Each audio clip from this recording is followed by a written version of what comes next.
नमस्कार दोस्तों। पिछले वीडियो में हमने पढ़ा था आहड़ की सभ्यता के बारे में। आज इस वीडियो में हम पढ़ेंगे बागोर की सभ्यता एवं गणेश्वर की सभ्यता के बारे में। बागोर की सभ्यता।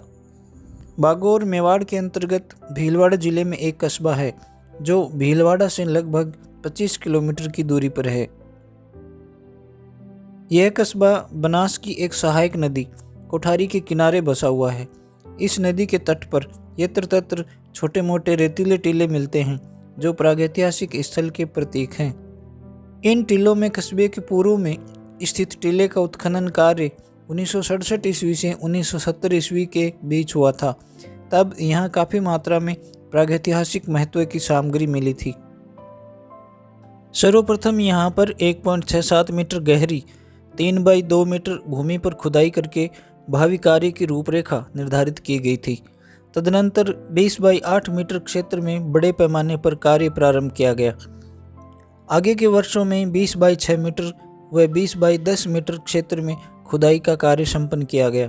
खुदाई के आधार पर यहाँ आदि मानव की सभ्यता के 3 विभिन्न युग प्रस्तुत हुए। प्रथम स्तर। सबसे नीचे की परतों से लघु पाषाणास्त्र तथा मृत पशुओं के अवशेष ही प्राप्त हुए। इससे ज्ञात होता है कि इस युग में आदि मानव भोजन संग्रह की अवस्था में था और भोजन उत्पादन करना नहीं जानता था। वह आखेट एवं कंदमूल एकत्र कर अपना जीवन निर्वाह करता था। यहाँ मृत शरीर का ढांचा प्राप्त हुआ है। इससे अनुमान लगाया जाता है कि उस समय आदि मानव मरणोपरांत जलाया नहीं जाता था, वरन अपने निवास पर ही दफनाया जाता था और दफनाते समय उसे उत्तर दक्षिण न लिटाकर पश्चिम पूर्व लिटाते थे।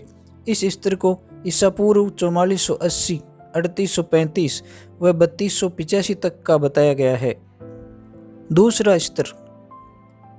दूसरे स्तर में 30 से 50 मीटर मिट्टी का ढेर खोदा गया।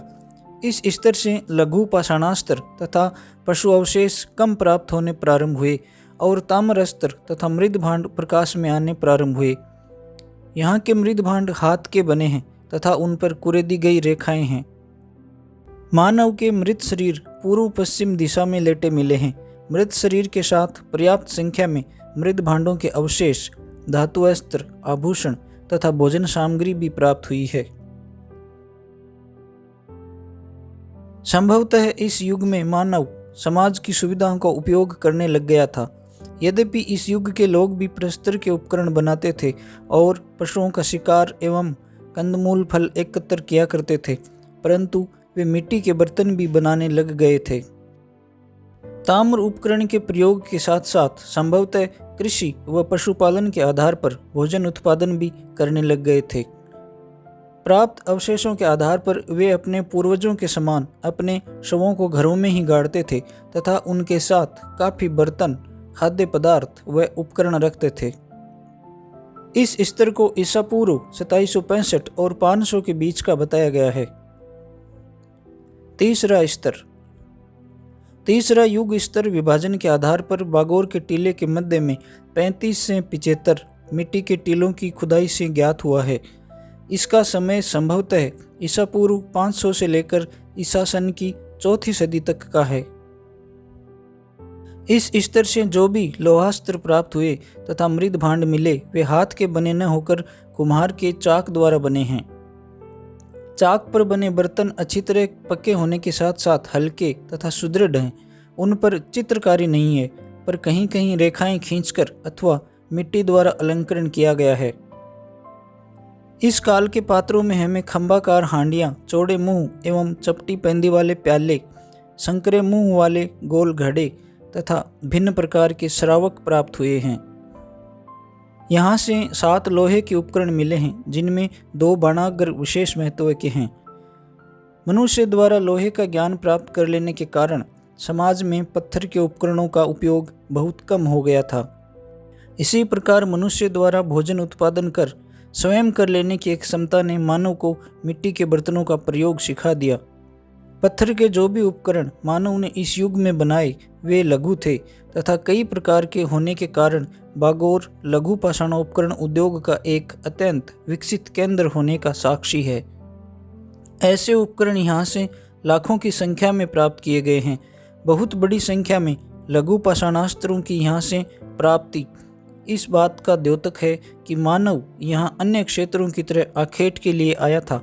वह अपनी आवश्यकता के उपकरण बनाए तथा अनावश्यक सामग्री वहाँ पर छोड़कर चला गया। खुदाई में आभूषणों, शीशे, हड्डी व पत्थर की मणियाँ मिली हैं। आवास गृहों में पत्थरों के साथ ईंटों का प्रयोग होता था। ऐसे अवशेष प्राप्त हुए हैं। इस युग में मृत शरीर पूर्व पश्चिम के स्थान पर उत्तर दक्षिण दिशा में स्थान पाने लगा। वह युग ईसा की प्रारंभिक शताब्दियों तक यहाँ पर निवास करने वाले मानव के कार्यकलापों की ओर इंगित करता है। बागोर से प्राप्त उपकरणों को लघु पाषाणोपकरण कहते हैं, क्योंकि ये उपकरण अत्यंत ही छोटे आकार के हैं। इनकी लंबाई सामान्यतः 1 सेंटीमीटर से लेकर 4 सेंटीमीटर तक है। इन उपकरणों में कई एक ज्योमेट्रीय आकृति के हैं जो मुख्यतः आखेट के काम आते थे। इससे इस बात की पुष्टि होती है कि यहाँ का जीवन मुख्यतः आखेट पर निर्भर था। यह उपकरण पर्याप्त मात्रा में घरों में मिले हैं, अतः निश्चित है कि प्रत्येक परिवार अपनी आवश्यकता के उपकरण स्वयं बनाता था। वस्तुतः बागोर उत्तर पाषाणकालीन सभ्यता का स्थल था। अगली सभ्यता है गणेश्वर सभ्यता। गणेश्वर सिक्कर की खोज भी अत्यधिक महत्व की है। गणेश्वर का टीला तहसील नीम का थाना जिला सीकर में कांटली नदी के उद्गम स्थल पर स्थित है। गणेश्वर की खुदाई का कार्य श्री R.C. अग्रवाल और विजय कुमार ने 1977-78 ईस्वी में किया। टीले की खुदाई तथा निकटवर्ती क्षेत्र के व्यापक सर्वेक्षण के आधार पर अनेक ऐसे साक्ष्य मिले हैं जो भारत में ताम्रयुगीन सभ्यताओं की उत्पत्ति, विकास एवं प्रसार जैसी जटिल समस्याओं पर व्यापक प्रकाश डालते हैं। तुलनात्मक अध्ययन के आधार पर इस स्थल की तिथि 2800 ईसा पूर्व निर्धारित की गई है। ताम्रयुगीन सांस्कृतिक केंद्रों में से प्राप्त तिथियों में से ये प्राचीनतम है। इस प्रकार गणेश्वर संस्कृति को निर्विवाद रूप से भारत में ताम्रयुगीन सभ्यताओं की जननी माना जा सकता है। विश्व प्रसिद्ध खेतड़ी ताम्र भंडार के मध्य में स्थित होने के कारण इस मान्यता को समर्थन मिलता है। संभवतः हड़प्पा, मोहनजोदड़ो तथा कालीबंगा जैसे विकसित सांस्कृतिक केंद्रों को ताम्र एवं ताम्र सामग्री गणेश्वर परिसर से ही प्राप्त होती थी। गणेश्वर के उत्खनन से सैकड़ों ताम्र आयुध व ताम्र उपकरण प्राप्त हुए हैं। इनमें कुल्हाड़े, तीर, भाले, सुइयां, मछली पकड़ने के कांटे तथा विविध ताम्र आभूषण हैं।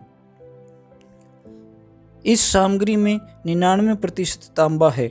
इनमें किसी अन्य धातु का मिश्रण न होने से ज्ञात होता है कि इस समय तक ताम्र के अन्य धातु मिश्रित करने का ज्ञान नहीं था। मछली पकड़ने के कांटे की उपलब्धि से पता चलता है कि इस समय कांटली नदी में पर्याप्त जल था तथा जल जंतुओं का शिकार भी प्रमुखता से होता था। गणेश्वर में मृदपात्र भी प्राप्त हुए हैं। इनमें प्याले, तस्तरियाँ व कुंडियाँ प्रमुख हैं। इस समय पशुपालन भी प्रारंभ हो चुका था, इसलिए इस श्रेणी के मृदपात्रों की आवश्यकता प्रतीत हुई होगी। इस समय लोग मृद भांड कला में सिद्धहस्त हो गए थे। इन मृद भांडों को काले व नीले रंग से अलंकृत किया जाता था। गणेश्वर में ताम्र की प्रचुर प्राप्ति के कारण यहाँ के लोगों में एक स्थान पर रुककर बस्ती बसाने की प्रवृत्ति भी जागृत हो चुकी थी। गणेश्वर के उत्खनन में आवास संबंधी साक्ष्य के रूप में मकानों के अवशेष मिले हैं। मकान पत्थर के बनाए जाते थे, ईंटों का प्रयोग नहीं होता था। पूरी बस्ती को बाढ़ से बचाने के लिए कई बार वृत्ताकार पत्थर के बांध भी बनाए जाते थे। कांटली नदी की उपत्यका में लगभग 300 ऐसे केंद्रों की खोज की जा चुकी है जहां गणेश्वर संस्कृति पल्लवित हुई थी। 2006 ईस्वी में नीम का थाना के निकट सोहनपुरा गांव से ताम्र पाषाण युगीन बस्ती के अवशेष मिले हैं। इस वीडियो में बस इतना ही। अगले वीडियो में हम पढ़ेंगे बालाथल सभ्यता व अन्य प्राचीन सभ्यताओं के बारे में।